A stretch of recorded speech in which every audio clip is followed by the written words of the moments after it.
근데도 주께서 은혜 주셔서 우리가 건강을 유지하고 이 자리에 나와 계신 줄로 믿습니다. 오늘이라도 우리가 이 세상을 떠나게 되는 불행한 일이 일어날 수도 있습니다. 아니면 기쁜 일이 될 수도 있겠죠. 지난 주간에도 농촌 비닐하우스에서 일하던 그 이주민, 외국에서 오신 노동자가 열사병으로 세상을 떠났다는 보도가 나온 것을 보았습니다. 언제든지 우리는 이 세상을 떠나갈 수 있습니다. 그리고 하나님 품으로 돌아갈 수도 있는데 심각한 질문을 우리는 스스로에게 하기도 하고 가끔 서로에게 해보기도 합니다. 만약 오늘이라도 우리가 이 세상을 떠나서 하나님 앞에 가서 서게 되는데 천국에 들어가실 분명한 확신을 여러분 가지고 계십니까? 대한민국 땅이 있고 러시아 땅이 있고 미국 땅이 있듯이 우리의 죽음 이후에는 천국이 반드시 기다리고 있습니다. 이 천국에 대한 분명한 확신을 여러분이 가지고 신앙생활을 할 수 있기를 바랍니다. 그런데 생각하는 사람 로댕 있지 않습니까? 단테의 신곡에 나오는 한 토막이 조각 작품으로 만들어져 있습니다. 천국 문 앞에 갔는데 하나님께서 너를 나의 천국에 내 나라에 들어오게 해야 할 이유가 뭐냐라고 물으면 뭐라고 대답하시겠습니까? 로댕이 그래서 심각하게 고민하고 지금 있는 거예요. 단테의 신곡에 생각하는 사람 로댕의 작품이 거기에서 나온 것입니다. 해석은 약간 다릅니다. 천국문, 지옥문인데 둘 중에 어디로 갈 건가 고민하고 있었다는 표현도 있습니다. 나의 천국에 너를 넣어줘야 할 이유가 뭐냐라고 물으면 여러분 어떻게 대답하시겠습니까? 그 심각한 질문에 대한 대답을 오늘 말씀을 통해서 전하고자 합니다. 복음 때문에 우리는 하나님 나라에 들어갈 수 있습니다. 오직 복음, 오직 예수님의 십자가, 예수님 이름 때문에 우리는 하나님 나라에 들어갈 수 있습니다. 그래서 천국은 그냥 하나님이 우리에게 은혜로 공짜로 주시는 선물이에요. 우리가 자녀들에게 또 사랑하는 이들에게 공짜로 많은 선물, 혜택을 베풀고 은혜를 베풀어 주듯이 하나님은 우리 모두에게 그런 천국, 그런 은혜를 우리에게 베풀어 주기를 원하고 계십니다. 그래서 죄의 삭은 사망이고 하나님의 은사는 그리스도 예수 안에 있는 영생이다. 영생, 구원, 천국 같은 말입니다. 그런데 이 천국은 돈이나 공로를 쌓아서나 어떤 자격증을 얻어서 들어갈 수 있는 곳이 아니라고 합니다. 그럼에도 불구하고 수많은 사람들이 천국에 못 들어갑니다. 성경은 그 모든 사람이 천국의 영광스러운 나라에 들어가지 못하는 이유를 밝히 보여주고 있는데 모든 사람이 죄를 범하였으며 하나님의 영광에 이르지 못하더니 그랬습니다. 모든 사람이 죄를 범했기 때문에 그 모든 사람 중에 제 자신이 있다는 것을 깨닫고 한없이 울었고 그 모든 사람 속에 아직도 여전히 죄의 고통 가운데 시달리고 있는 우리 자신들을 바라보면서 가슴을 치고 아파합니다. 그럼에도 불구하고 우리를 포기하지 아니하시고 하나님 나라에 데리고 들어가기를 원하시고 지금도 하나님 나라의 일부분을 맛보면서 살 수 있도록 은혜를 베풀어 주고 계시니 우리가 찬양과 경배로 예배를 영광을 하나님께 올려드리는 것입니다. 사람이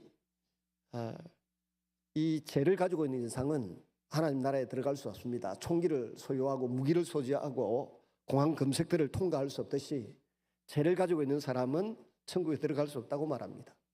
하루에 3번씩만 죄를 지어도 천사와 같다는데 하나님의 기준에 의하여 우리가 죄를 하루에 3번씩만 지어도 천사와 같다는데 한 달이면 이게 90번이에요. 1년이면 1000번이고 10년이면 10,000번이고 70년 살면 7만 번의 죄를 짓는데 이 7만 번의 죄를 지은 자들을 하나님이 천국에 통과시킬 수 없는 거예요. 받아들일 수가 없어서 독생자 예수 그리스도를 우리에게 보내주셨습니다.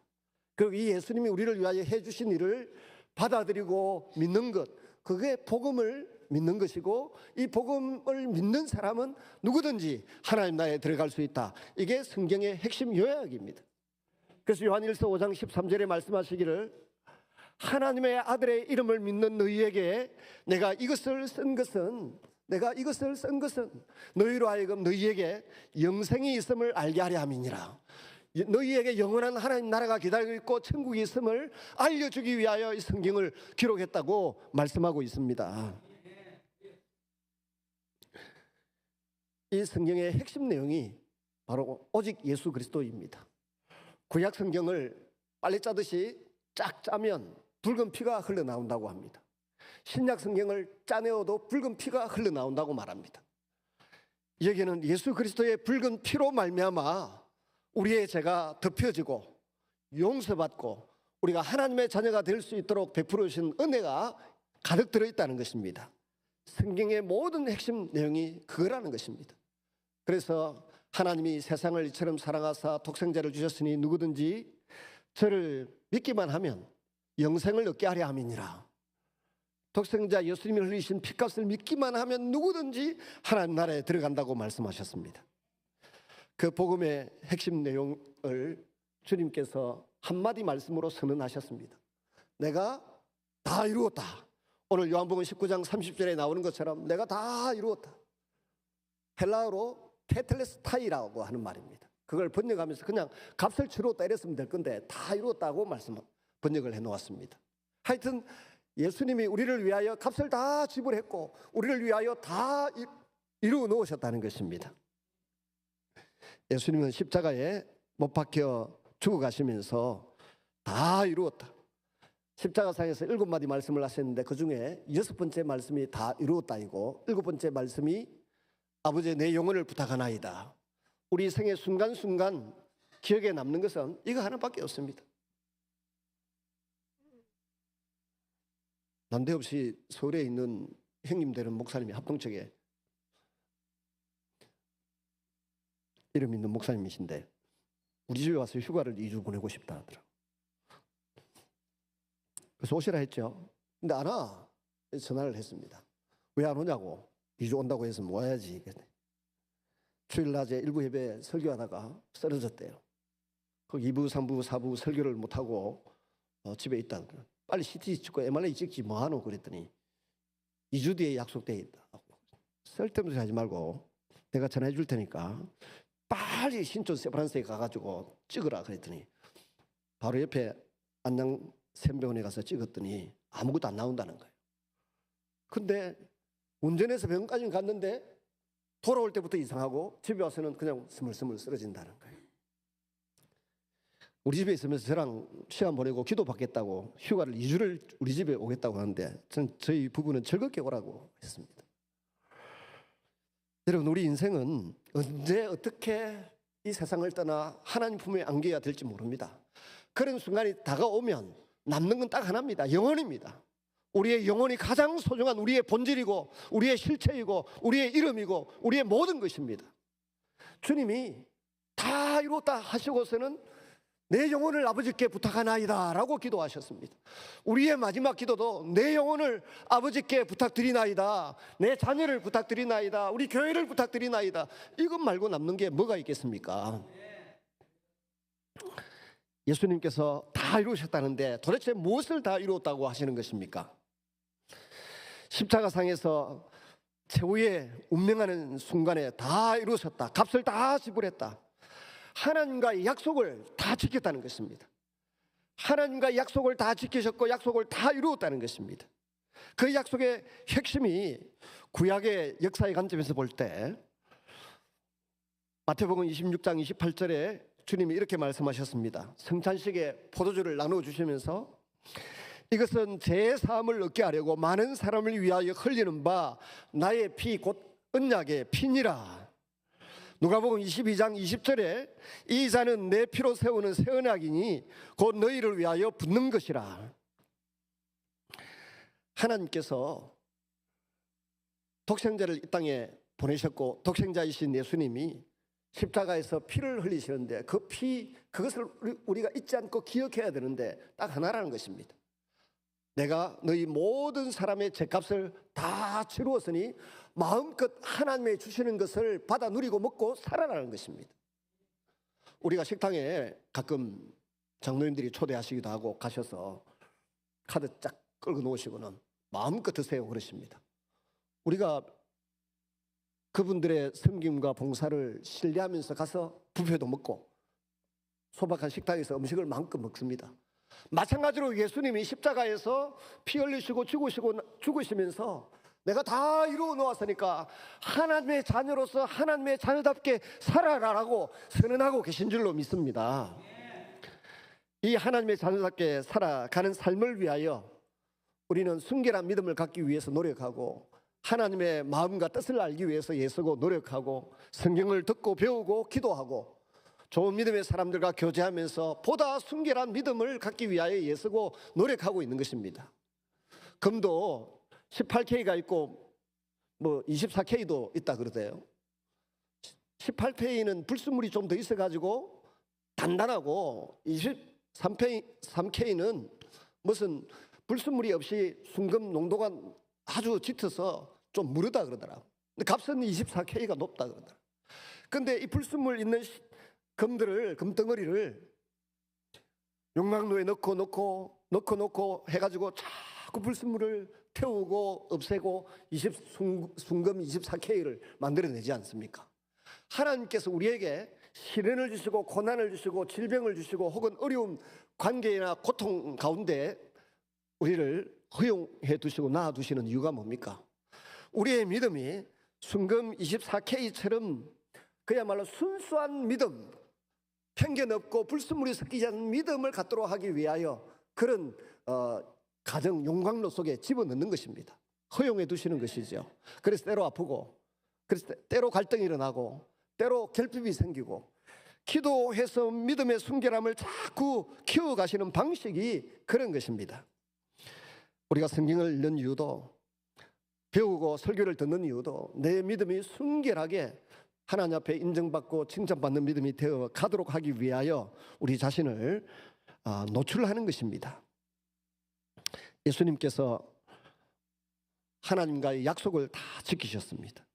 내가 흘린 피값을 믿는 사람은 지옥행이 아니라 천국행이다. 마귀의 자녀가 아니라 하나님의 자녀다. 세상 풍속을 따라가는 자가 아니라 하나님 말씀에 하나님의 법을 따라 살아가는 사람이다 라고 하는 것을 보증해 주는 십자가를 지시고 피 흘려 주신 줄로 믿습니다. 두 번째는 주님이 십자가상에서 속죄, 첫째는 언약을 하나님 아버지와의 언약을 이루신 것이고 두 번째는 속죄를 완성해 주셨습니다. 예수님은 십자가에서 우리 대신 우리 죄를 위한 희생 제물이 되어 주셨습니다. 우리 죄값을 대신 치르시고 하나님의 진노를 푸셨습니다. 로마서 3장 25절에 이 예수를 하나님이 그의 피로서 믿음으로 말미암는 화목 제물로 세우셨으니 이는 하나님께서 길이 참으시는 중에 전에 지은 죄를 관과하심으로 자기의 의로우심을 나타내려 하심이니라. 하나님이 참으셔서 우리의 죄를 간과 없는 것처럼 여기시고 그냥 지나가신다는 것입니다. 이유는 예수님의 피값을 믿는 그 믿음을 보시고 값이 지불되었기 때문에 그렇다는 겁니다. 누가 사고를 쳤습니다.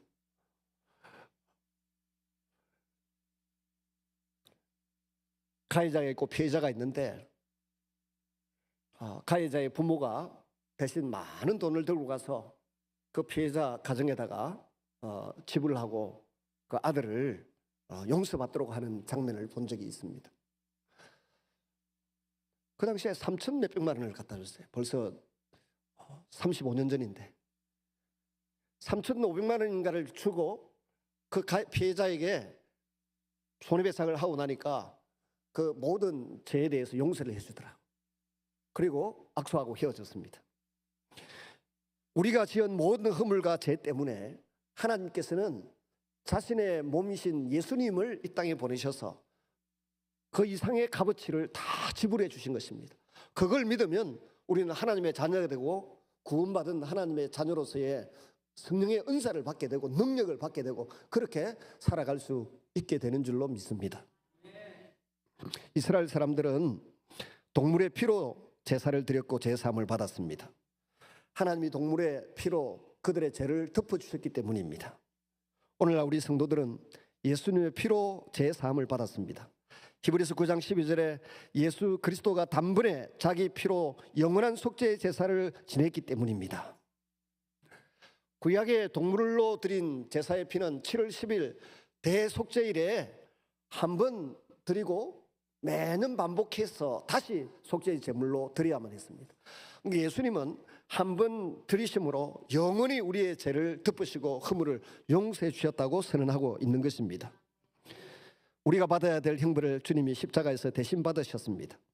하나님은 모든 사람을 위하여 아들을 아끼지 아니하시고 내주셨습니다. 로마서 8장 32절에 예수님은 모든 인간을 대표하여 대리적으로 죽으셨습니다. 한 사람 한 사람을 위하여 죽으셨습니다. 여러분, 한 분 한 분, 우리 자녀 한 사람 한 사람, 우리의 이웃 한 사람 한 사람을 위하여 대신하여 죽어주셨습니다. 고린도후서 5장 14절에 한 사람이 모든 사람을 대신하여 죽으선즉 모든 사람이 죽은 것이라 그랬습니다. 예수님이 대표로 죽었는데 우리 모든 사람을 위하여 죽은 것이다. 대통령이 애국에 나가서 애국 국가 원수와 사인을 했는데 우리 국민 모두를 대표해서 사인을 한 것입니다. 예수님이 죽으셨는데 우리 모두를 대표해서 죄값을 지불하신 줄로 믿습니다. 고린도후서 5장 21절에 하나님이 죄를 알지도 못하신 이를 우리를 대신하여 죄로 삼으신 것은 우리로 하여금 그 안에서 하나님의 의가 되게 하려 하심이니라. 의라고 하는 것은 하나님의 기준, 하나님의 표준입니다. 하나님의 자녀로서 인정받도록 하시기 위하여 죄 없으신 예수님이 값을 지불해 주신 것입니다. 사람의 문제는 근본적으로 죄의 문제입니다. 죄가 하나님과 인간 사이를 가로막았고 인간 사이의 관계를 단절시켰습니다. 한 번 지은 죄는 없어지지 않습니다. 죄값을 치러야 합니다. 죄 때문에 질병이 찾아오고 죄 때문에 죽음이 찾아오고 죄 때문에 미래가 두렵습니다.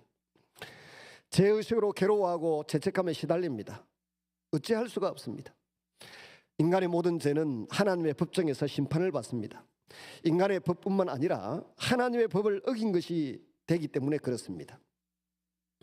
인간의 법정은 죄값을 치르게 합니다. 그런데 하늘 법정에서는 예수님의 십자가의 죽으심과 희생을 보고 우리의 죄값을 묻지 않으신다라고 성경은 알려주고 있습니다.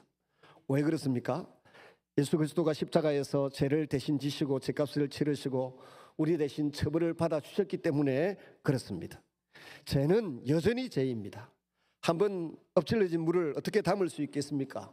우리의 죄가 용서받았다 하더라도 우리의 죄가 없어진 것은 아닙니다. 우리의 범죄는 그대로 있고 우리는 여전히 죄인입니다. 그런데도 결정적으로 죄의 효력이 사라졌습니다. 죄로 말미암는 결과가 비참함이 우리에게서 동쪽과 서쪽이 먼 것처럼 완전히 사라진 줄로 믿으시기를 바랍니다.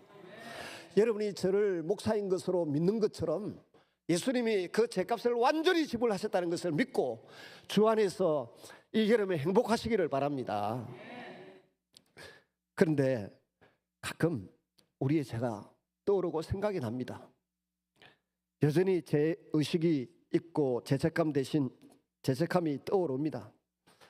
그런데 이 죄의식과 죄책감에 짓눌려서 잠을 못 자고 괴로워하고 힘들어하지 않습니다. 대신에 예수님이 흘리신 피값에 대한 감사와 보혈에 대한 찬양과 경배가 흘러나오고 있는 줄로 믿습니다. 그래서 우리가 이 폭염에도 모이고 주님을 찬양하고 말씀을 듣고 아름다운 삶을 예배를 드리면서 살아가고 있는 것입니다. 세 번째로 예수님께서 우리를 위하여 해주신 일이 있습니다. 다 이루었다는 말의 의미가 대속물이 되셨고 속량해 주셨다는 뜻입니다.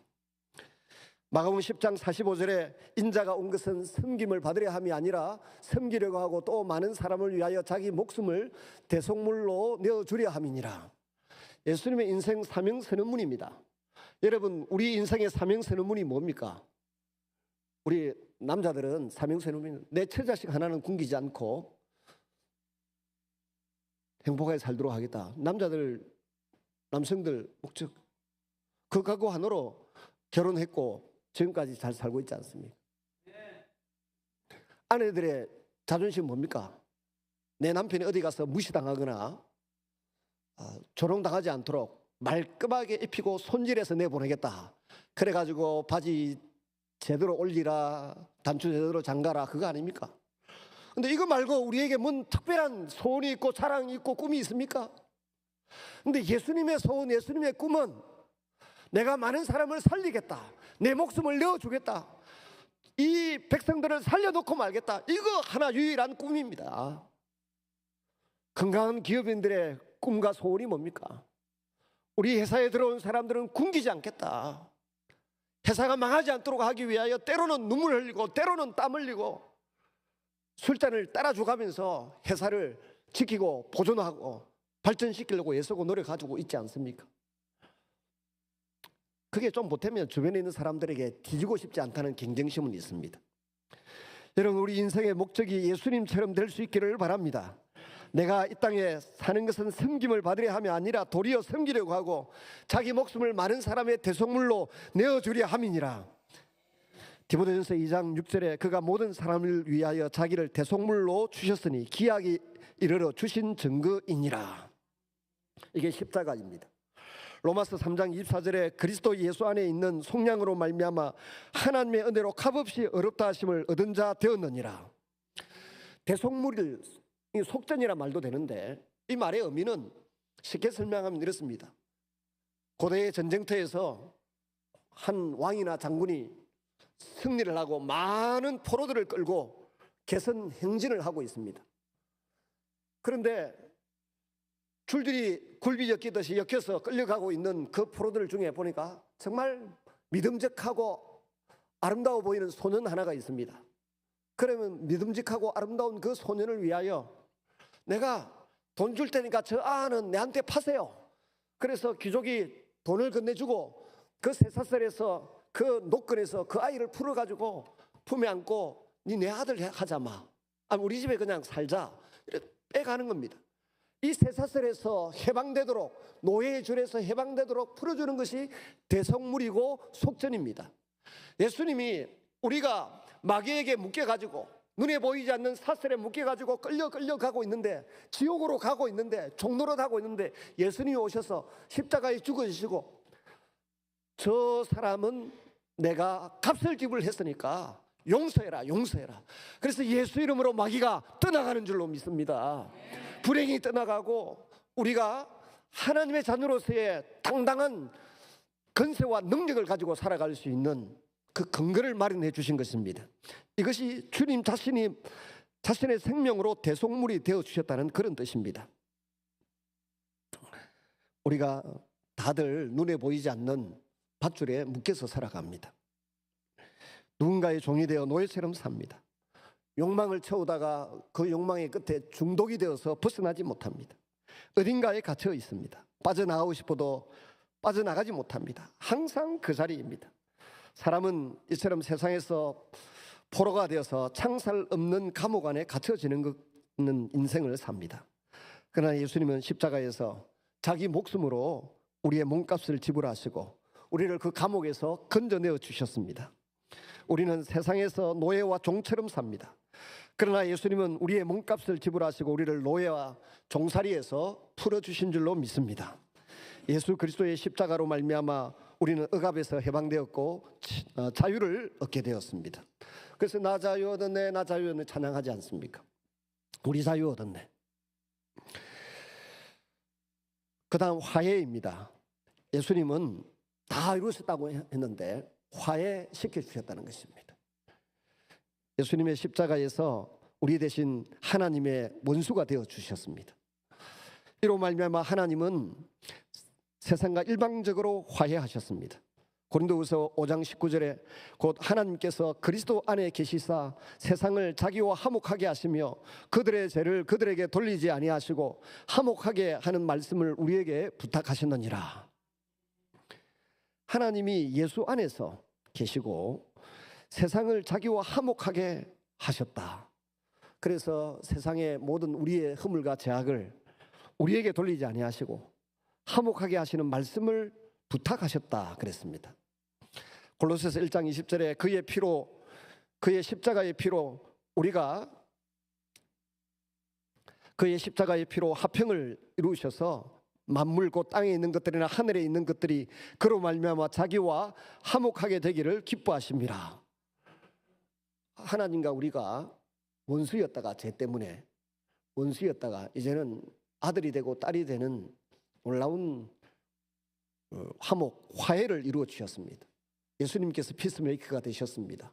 그리고 우리들어 피스메이커가 되어서 이 화목, 화평을 전하는 자가 되라고 말씀하셨습니다. 사람의 또 다른 문제는 사실 적대적인 관계 아닙니까? 남과 북이 적대하고 있고 동과 서가 눈에 보이지 않게 적대적이고 가진 자와 가지지 못한 자, 배운 자와 배우지 못한 자, 정보가 있는 사람과 없는 사람, 적대적인 관계 속에 있습니다. 때로는 자녀가 부모에게, 부모가 자녀에게 대적합니다. 때로는 부부가 서로 적대적인 관계가 됩니다. 친구가 뒤통수를 치고 배신합니다. 우리나라의 많은 문제는 상당 부분 이 남북 대립의 그 원인이 있습니다. 적대적인 원수관계는 정말 우리를 힘들게 합니다. 근데 남과 북의 문제를 파고 들어가면 뭡니까? 하나님이 계시냐 계시지 않느냐에 믿음의 인정의 남과 북이 나뉘어져 있습니다. 하나님이 계시다고 믿는 사람은 자유 대한민국에 있고, 하나님은 신은 죽었다라고 강조하고 마음대로 우리 힘으로 한번 잘 살아보자, 이게 북한이고 과거에 중국이었고 쿠바였고 리비아였고 소비에트 연방이었습니다. 우리는 하나님의 계심을 믿습니다. 하나님이 없다고 외치던 땅에서 먹고 살지를 못해서 탈북한 사람들이 4만 명이나 서울 상계동에 모여서 살고 있지 않습니까? 하나님 지금도 살아계셔서 우리와 함께하고 계심을 믿습니다. 하나님 살아계신 흔적과 증거를 우리는 예배 중에 기도의 응답으로 혹은 성경을 읽으면서 발견하고 깨닫게 됩니다. 그러면 이 적대적인 관계가 이제 청산되기 시작합니다. 이 관계 청산을 위하여 주님이 십자가에서 죽어주시고 희생하신 줄로 믿습니다. 다 이루어 주신 줄로 믿습니다. 사람과의 관계가 깨어져도 그렇게 힘이 드는데 하나님과의 관계가 파괴되고 깨어져 있으면 우리가 얼마나 고단하고 힘이 듭니까? 하나님과 원수 맺고 살아갈 방법이 있겠습니까? 우리는 너무 오랫동안 하나님과 적대적인 관계 속에 살았습니다. 그래서 삶이 고통스러웠습니다. 근데 하나님이 예수 그리스도의 십자가 안에서 세상과 화해를 선포하셨습니다. 아직 사람이 하나님의 화해를 받아들이지 않았음에도 불구하고 하나님 편에서 일방적으로 적대적 관계를 청산하기 위하여 독생자를 내어주시고 독생자 예수님이 자원하여 희생해 주셨습니다. 그 희생을 받아들이면 우리는 화목하게 되는 것입니다. 우리는 하나님 마음에 상처를 많이 입혔습니다. 그러나 하나님은 아들의 십자가 안에서 인간에 대한 분노를 거두시고 진노를 푸셨습니다. 인간이 하나님과의 화해의 뜻을 거절한 가능성이 많습니다. 그러나 하나님은 우선 하나님 편에서 사람에 대하여 화해를 먼저 선포하셨습니다. 왜 그러셨습니까? 인간과 적대적 관계를 계속하면 사람이 살아갈 길이 없어서 주님이 살려주시기 위하여 그 일을 행하셨던 것입니다. 사람이 하나님과의 화해를 거부해도 하나님은 화해하시겠다고 먼저 결단하시고 먼저 선언하시고 먼저 실천해 주셨습니다. 그 진리를 우리에게 재산이 되게 하셨고 그 진리를 우리가 세상에 모범적으로 보여주고 선언하며 살아라 그럽니다. 근데도 이 화해를 여전히 안 하고 살아가는 사람들이 있습니다. 목회자와 성도가 화해하지 않고 성도와 성도가 화해하지 않고 부부가 화해하지 않고 그거 예수 믿는 사람 아닙니다. 예수님 믿는 사람은 원수도 사랑하고 원수도 받아들이고 원수도 용서하는 것이 여러분 그리스도인입니다. 그런데 우리는 많은 자기 고집과 편견을 가지고 있습니다. 성경을 왜 읽습니까? 예배를 왜 드립니까? 기도를 왜 합니까? 내게 있는 편견과 내게 있는 이 고집을 내려놓기 위해서, 내가 그리스도와 함께 십자가에 못 박히기 위해서. 그래서 나는 죽고 내 안에 예수님이 살아계시고 성령이 살아서 역사할 때 원수가 사랑스럽게 보이고 예쁘게 보이고 믿음직하게 보이고 남편이 불쌍하고 아내가 불쌍하고 성도가 서로를 보면서 불쌍하고 이쁘게 보이고 믿음직하고 사랑스럽게 보이는 그 일들이 예수님 까닭에 일어나게 될 줄로 믿습니다. 성경을 보는 이유가 그겁니다. 나는 죽고 내 안에 예수님이 살아서 성령님이 능동적으로 역사하셔서 나를 예수 닮은 마음과 심성을 가진 사람으로, 그런 인격을 갖추어 가도록 하시기 위하여 우리가 성경을 읽고 설교를 듣고 좋은 성도들과 교제하고 그렇게 살아가는 것입니다. 또 예수님께서 다 이루셨다고 했는데 무엇을 다 이루어 주셨다는 것입니까? 승리해 주셨다는 겁니다. 마귀의 권세 아래서 승리해 주셔서 우리가 마귀를 대적하고 이겨낼 수 있다는 이야기입니다. 골로새서 2장 15절에 보시면 예수님은 우리 대신 사단의 권세를 깨뜨리시고 승리하셨습니다. 통치자들과 권세들을, 여기 통치자들과 권세들은 마귀 사단의 귀신들의 어떤 계급을 포함하는 내용입니다.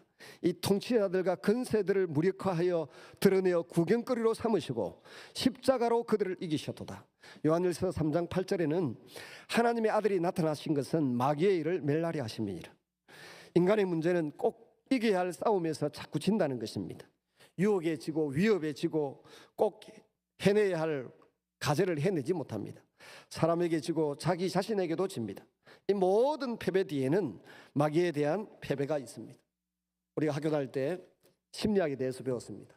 다혈질이 있고 담즙질이 있고 또 뭐 있습니까? 우울질이 있고 뭐 이런 여러 가지 기질이 있습니다. 점액질이 있고.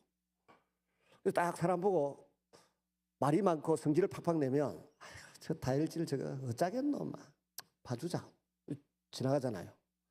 어떤 사람은 꼭 밥 먹을 때 보면 혼자 한쪽에 앉아서 도시락을 정시간에 까먹어도 혼자서, 우리는 다 모여가지고 이 반찬 저 반찬 나누어서 같이 재밌게 먹는데 혼자서 꼭 해갖고 시험 칠 때도 선생님들한테 덜칠 값에 우리는 친구들한테 보여주고 그러는데 꼭 혼자서 점수 잘 따려고 해. 그 인생 망하는 겁니다. 좀 큰 힘도 좀 보여주기도 하고 해. 그래야지. 근데 말이죠, 21세기 최고의 설교자라고 하는 마틴 로이드 존스 목사님이 영적 침체의 원인과 치유라는 책을 썼어요. 21편의 설교가 있는데 제가 한때는 불나면 이 책 한 권만 들고 나온다 할 정도의 아주 고전입니다. 그 책 제일 서론에 보면 다혈질, 점액질, 우울질 뭐 이런 기질이 문제가 아니라 그 기질을 통해서 일하는, 역사하는 사단이 배후에 있다 그랬습니다.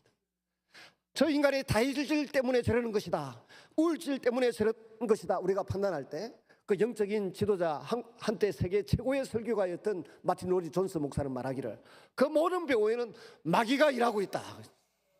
아내가 막 잠도 안 오고 너무 괴롭고 힘들다 그러면 우리는 우울질이라서 그렇다 이렇게, 남편이 또 막 성질 막 내고 막 집에 던지고 그러면 저거 다혈질이라서 그렇다 이렇게 말하기 전에 마귀가 뒤에서 지금 조종하고 있구나 이렇게 깨닫고 속으로 사단아 우리 집에서 떠나라, 내 아내 곁에서 떠나라, 마귀야 내 곁에서 떠나라, 우리 교회 안에서 떠나라고 속으로 기도할 수 있기를 바랍니다.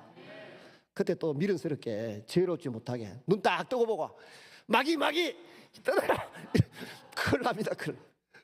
그래 안 해도 귀신 나가는 거 여러분 아시지 않습니까? 제가 계산해봤는데 100마리까지는 계산해봤어요. 보고 처음에 귀신 쫓아낼 때는 막 그 찬송가 있잖아요. 마귀들은 물러가라 뭐 이런 찬양 부르고 막 하다가 점점 마귀 쫓아내는데 하나님께서 은혜를 더 주시니까 눈 쳐다보고 속으로만 가지 하면 코 꼬꾸라지고 다 도망가더라. 그렇게 쫓아내는 귀신만 해도 100마리가 넘습니다. 주님이 마귀를 대적하고 이겨내셨습니다. 이미 이겨내셨고 승리하셨습니다. 그러니까 이 이름으로 귀신을 쫓아내고 마귀를 쫓아내고 우리가 승리하게 되는 줄로 믿습니다. 근데 저도 가끔은 지고 실패할 때가 있습니다. 그럼 다시 하나님 제가 깜빡하고 마귀에게 넘어졌습니다. 그러나 다시 일어서기를 원합니다. 저와 함께 해 주십시오 할 때 내 그럴 줄 알았다. 주님 그럴 줄 알았다 하시고 다시 힘 주시고 용기 주시고 말씀을 주시는 하나님이신 줄로 믿습니다. 오늘 우리 장모님이 기도하시는데 너무 기분이 좋더라고요. 신명기 29장 3절, 4절, 5절 말씀을 인용하면서 기도하셨어요. 저도 목회를 하다 보니까 저분은 왜 저렇게 변화가 안 되나, 왜 저렇게 은혜를 받지 못하나 이런 고민을 할 때가 있었는데 모세가 죽기 직전에 신명기 29장 3절, 4절, 5절에 그렇게 말씀하셨어요. 모세가 온갖 시험과 여러 가지 기적과 이적을 베풀었지만 하나님이 아직까지 너희 마음에 깨닫는 것을 주지 않았고, 깨닫는 마음을 주지 않았고, 보는 눈을 열어주지 않았고, 듣는 귀를 열어주지 않아서 너희가 이 모양 이 꼴이다. 40년 동안 목회한 모세가 이스라엘 백성들을 보고 그렇게 말씀하셨어요. 신명기 29장 3절 4절에. 그러니까 그 말을 읽는데 얼마나 은혜가 되든지, 제가 그걸 몇 번 강조했더니 오늘 우리 장모님이 기도하시는데 우리에게 깨닫는 마음을 주시고, 보는 눈을 열어주시고, 듣는 귀를 열어주시고, 우리 자녀들을 위해서 그렇게 기도할 수 있기를 바랍니다. 예수님이 십자가에서 사단에게 결정적으로 승리하셨습니다. 최후의 승리의 날은 아직 남아 있습니다. 그러나 십자가에서 이미 대반전이 일어났습니다. 사단의 나라가 점점 더 무너지고 있습니다. 예수님은 특별히 사단이 잡고 있는 죽음의 권세를 깨뜨리셨습니다. 사도 바울은 십자가와 부활에 근거해서 고린도전서 15장 55절에 이렇게 이야기했습니다. 사망아 너희 승리가 어디 있느냐, 사망아 내가 쏘는 것이 어디 있느냐 소리쳤습니다. 그리고 고린도전서 15장 57절에 우리 주 예수 그리스도로 말미암아 우리에게 승리를 주시는 하나님께 감사한다 했습니다. 저와 여러분은 가끔은 유혹에 넘어지고 또 우리의 감정에 넘어지더라도 모든 기질을 이기고 우리 배후에서 역사하는 마귀 사단과 다투어서 이길 수 있는 줄로 믿습니다. 주님이 다 이루셨다는 것은 그것까지도 포함된다는 뜻입니다. 그 다음은 치유입니다. 마태복음 8장 17절에 우리의 연약한 것을 친히 담당하시고 병을 짊어지셨도다. 베드로전서 2장 24절에 친히 나무에 달려 그 몸으로 우리 죄를 담당하셨으니 이는 우리로 죄에 대하여 죽고 의에 대하여 살게 하려 하심이라. 그가 채찍에 맞음으로 너희는 나음을 얻었도다. 우리 인생은 이모저모 병들이 있습니다. 큰 병이 아니라 작은 병이 수시로 찾아옵니다. 몸의 병이 아니라도 마음의 병을 앓고 있습니다. 때로는 인간의 힘으로 고치지 못하는 불치병이 찾아오기도 합니다. 그러나 예수님은 십자가에서 우리의 병을 고치셨습니다. 우리의 영혼의 죄만 용서하신 것이 아니라 우리의 몸의 병도 치유할 수 있도록 이미 우리의 연약함을 짊어지시고 우리의 질고를 담당해 주셨습니다. 이 사실을 믿어야 됩니다. 기도하고 병이 나았다, 아니면 의사 선생님이 약으로 병을 고쳐주셨다 할 때 계속 외우고 선포하고 외쳐야 될 말씀이 베드로전서 2장 24절 말씀입니다. 그가 채찍에 맞음으로 너희가 나음을 입었도다. 예수님이 채찍에 맞음으로 내 병은 나음을 입었다라고 주장하고 외치고 선언하면 질병은 다시 찾아오지 않을 것입니다. 그 다음은 저주를 풀어주셨습니다. 다 이루셨다라고 하는 말씀은 율법의 저주에서 우리를 풀어주셨다는 뜻입니다. 갈라디아서 3장 13절에 그리스도께서 우리를 위하여 저주를 받은 바 되사 율법의 저주에서 우리를 속량하셨으니 기록된 바 나무에 달린 자마다 저주 아래 있는 자라 하였습니다. 인생은 참 복이 없고 평안이 별로 없습니다. 우리가 수고하고 애쓰고 노력을 많이 해도 열매를 거두기 어렵습니다. 열심히 노력해도 실패할 때가 많습니다. 학생은 공부한 만큼 성적이 안 나오고 사업하시는 분들은 수고한 것만큼 소득을 올리기가 어렵습니다. 왜 그렇습니까? 하나님의 은혜로 살지 않고 내 힘으로 살기 때문에 그렇습니다. 하나님의 법대로 살지 않고 내 뜻대로 살기 때문에 힘이 듭니다. 그래서 사람이 당하고 있는 이 모든 불행과 힘들고 어려운 것은 율법의 저주 때문입니다. 하나님의 법에 순종하지 않아서 저주 아래 있는 것입니다. 그런데 예수님이 우리에게 제정해 주신 새 언약은 이 저주에서 우리를 자유롭게 해준 것입니다. 새 언약에 비하면 구약의 율법 즉 옛 언약은 저주입니다. 죄의 힘이 얼마나 강하고 얼마나 무서운지 보여주고 있습니다. 큰아버지도 경찰이고 자기 아버지도 경찰인데 자기 몸속에 일어나는 죄의 충동을 억제하지 못해서 생전 알지도 못하는 여고생을 납치해서 폭행하고 죽여버리는 일을 저지르게 하는 이 재성에서 우리를 자유롭게 풀어줄 수 있는 것은 예수 그리스도의 십자가밖에 없습니다. 그는 극단적인 그런 죄를 지었습니다만 저와 여러분도 우리가 알지 못하는 가운데 재성의 노예가 되고 재성 때문에 괴로워하고 탄식할 때가 있지 않습니까? 근데 거기에서 점점 우리를 풀어서 자유롭게 해주시고 해방을 주시는 분은 오직 예수님의 십자가인 줄로 믿습니다. 우리 대신 저주를 받으셨고 저주를 풀어주셨습니다. 그 까닭에 재성이 악함이 우리에게서 점점 떠나가게 되었습니다. 우리 대신 불행을 짊어지셨기 때문에 그렇습니다. 여러분 지금 부유하십니까? 예수님이 우리 대신 가난해지셔서 그런 것입니다. 고린도후서 8장 9절에 보시면 우리 주 예수 그리스도의 은혜를 너희가 알거니와 부유하신 이로서 너희를 위하여 가난하게 되시면 그의 가난함으로 말미암아 너희를 부유하게 하려 하심이니라. 실제로 물질로도 그렇게 돈으로도 그렇게 될 수도 있지만 심리적으로 돈은 없는데 심리적으로 부유함을 가지고 살아가는 건강한 성도들이 얼마나 많습니까? 나는 초가상간에 살아도 만족한다. 내일 일이 어찌 될지 몰라도 나는 만족한다 하면서 살아가는 이 마음의 영적 정신적 부유함이 어디에서 왔습니까? 우리 주님이 우리에게 주신 줄로 믿습니다. 주님이 다 이루셨다는 것은 십자가에서 우리 대신 버림을 받으셨고 사랑을 다 보여주셨다는 것입니다. 로마서 8장 5장 8절에 보시면 우리가 아직 죄인 되었을 때 그리스도께서 우리를 위하여 죽으심으로 하나님께서 우리에게 대한 자기의 사랑을 확정하셨느니라. 사람의 문제는 외로움이 있습니다. 고독하게 살아갑니다. 군중 속에 있어도 고독합니다. 우리는 사랑을 갈망합니다. 나를 사랑해 주는 사람이 있을까요? 누가 나를 사랑해 줄까요? 어디 나를 사랑해 줄 사람이 없을까요? 그러나 우리는 우리를 사랑해 주는 사람이 그리 많지 않습니다. 그러면 왜 나는 사랑받지 못할까? 아마 내가 사랑스러운 사람이 아니기 때문일 것입니다. 내가 별로 가치 없는 사람이기 때문입니다. 가끔 사랑받기도 합니다. 그러나 사랑받아도 조건적이고 이해타산적입니다. 주고받는 사랑이라면 그나마 다행입니다. 내가 사랑을 준 만큼 받지도 못합니다. 예수님은 십자가에서 무가치한 사람이라도 사랑받을 자격이 있다는 것을 보여주셨습니다. 사랑스럽지 않은 사람도 사랑받을 가치가 있다는 것을 보여주셨습니다. 자기 나라를 위해서 목숨을 바친 애국자가 있습니다. 백성을 위해서 목숨을 바치는 의인도 있습니다. 그러나 죄인을 위해서 목숨을 내어놓고 희생하신 분은 오직 예수님 한 분이십니다. 예수 그리스도는 십자가에서 세상이 버린 사람도 사랑하셨습니다. 세상이 경멸하는 사람도 사랑하셨습니다. 말씀을 맺습니다. 예수님이 다 이루셨다는 것은 하나님께 온전히 순종하셨다는 뜻입니다. 빌립보서 2장 8절에 보시면 사람의 모양으로 나타나사 자기를 낮추시고 죽기까지 복종하셨으니 곧 십자가에 죽으심이라. 사람의 문제는 고집이 너무 세다는 데 있습니다. 죄의 문제도 있고 외로움의 문제도 있는데 우리의 편견, 고집이 너무 세다는 데 있습니다. 우리는 자기 뜻을 성취하고 자기를 실현하려고 노력합니다.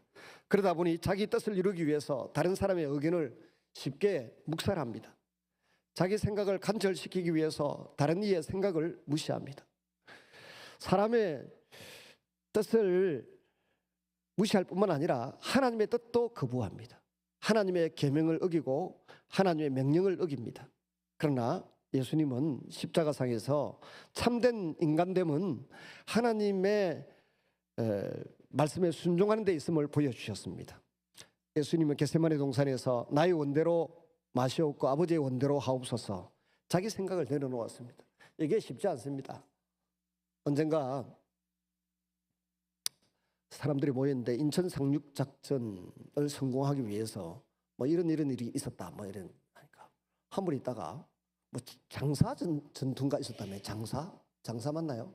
영화로 나왔다던데 그거 위해서 장사 전투를 하고 폭격을 하고 그게 인천 상륙작전을 위한 방법이다 그랬더니 저 못 모르고 어릴 때 선생님들한테 들은 게 하나밖에 없으니까 원산 폭격, 원산을 폭격했다던데. 아니다, 장사다, 장사. 원산 폭격은 없었다. 그럼 고집을 피우는 거예요. 그래가지고 또 있다가 아닌데 군산인데 이러더라고. 한참 싸우다가 그러지 말고 요새 우리가 하나님께 안 묻고 주로 어디에 물어요? 챗GPT한테 묻지 않습니까? 하라는 기도는 하나님께 안 드리고 챗GPT한테 물어봤어요. 인천 상륙작전을 위하여 메가드 원수가 어떤 작전을 펼쳤는가 딱 물었더니 원산 폭격 첫째, 둘째 장사 뭐 전투가 학도 의용군만 계급 없는 의용군 잔뜩 보내가지고 진짜 가짜로 시도를 했대. 셋째 군산을 폭격한다고 군산 상륙작전 한다고 가짜 유언비를 온데 흘렸더라. 다 있는 거 다. 근데 친구 중에 한 분은 장사 전투였다 막 피때를 오게 보고 있다가 다른 목사님들이 다, 야, 니는 좀에 아는 거 가지고 왜 그리 고집이 세노? 그리 고집이 세니까 문제아이가 네 인생이 꼬이는 거 아이가? 남들이 말하면 좀 귀담아 들어야 할 거 아이가? 그런 이야기를 했어요. 그리고 저때 그때 배운 게, 원산 폭격만 들었는데 그게 있는 게 아니고 군산도 상륙한다고 유언비어를 부산에서부터 계속 흘렸다더라고. 그리고 장사전투인가 뭔가 그것도 했다더라고. 세 가지를 알게 되었어요. 여러분, 내가 알고 있는 지식이 전부가 아니에요. 우리는 그중에 서너 가지 있으면 하나 알고 그거 갖고 고집 막 피우고 핏대 올리고 싸우고, 교회 안에서 정치 이야기 가지고 그렇게 싸우지 마세요. 시간 지나면 다 드러날 거를. 요새 성관이가 무능한 줄 알았더니 제도 지었더라고. 다 좀 있으면 드러날 건데 괜히 교회 안에서 그거 가지고 막 다투고 싸우고 그러지 마세요. 그럴 필요 없습니다. 우리에게 가장 중요한 것은 내 생각, 내 뜻보다 하나님 아버지의 원대로 사셨던 예수님이 내 인생의 주인이시고 내 왕이시고 나를 책임져 주시는 유일한 힘이고 열쇠라는 것입니다. 이 주님을 사랑하고 주의 말씀을 따라 형제들을 품고 허용하고 사랑하며 살아가는 주의 자녀들이 될 수 있기를 바랍니다. 예수님은 겟세마네 동산에서 고민하고 이루 말할 수 없는 슬픔에 사로잡히셨습니다. 왜 그랬을까요? 온 세상의 죄를 짊어지신다고 하는 영적인 고뇌 때문입니다. 인간의 죄에서 떨어지는 하나님의 심판을 견뎌야 하는 영적인 고통 때문입니다. 하나님 아버지와의 관계가 끊어지는 것입니다. 시편 22편 1절, 마가복음 15장 34절에서 보듯이 나의 하나님 어찌하여 나를 버리시나이까? 엘리 엘리 라마 사박다니. 하나님으로부터 버림을 받으시면서까지 우리를 하나님의 자녀로 만드시기 위하여 희생하셨던 이 예수님이 바로 복음의 핵심인 줄로 믿습니다. 구약을 지어 짜면 붉은 피가 흘러나오고 신약을 지어 짜도 예수님의 피가 뚝뚝 떨어져 흘러내리는 이 복음으로 우리가 그리스도 안에서 형제가 되고 자매가 되고 하나님의 가족이 된 줄로 믿습니다. 우리는 주님이 다 이루셨다고 하는 것은 바로 우리를 위하여 속죄하셨고 대속물과 속량이 되어주셨고 화해해 주셨고 승리가 되셨고 치유를 주셨고 저주를 푸셨고 사랑을 베풀어 주셨고 순종의 대명사가 되어주셨던 이 모든 것을 예수님이 다 이루었다, 내가 그 대가 값을 다 지불했다고 말씀하시는 것입니다. 주님의 은혜로 저와 여러분이 오늘 이 자리에 있는 줄로 믿습니다. 이 주님을 찬양하고 주님을 경배하는 여러분 되시길 주의 이름으로 축원합니다. 같이 우리 한번 기도하십시다. 주님이 나를 위하여 값을 다 지불해 놓으셨다고 하시는데 이 의미를 내 온몸으로 깨닫고 재산으로 삼고 힘으로 삼고 소망으로 살아갈 수 있는 저희가 되게 해주십시오. 같이 한번 기도합니다.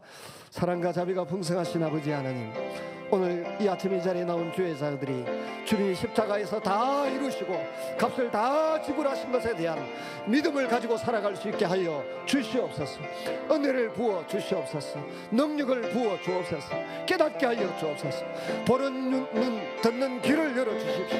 주여 도와 주시옵소서. 그래야 한 사람 한 사람이 하나님의 아들로서 하나님의 딸로서 건강하고 행복하게 살아갈 수 있게 하여 주시옵소서.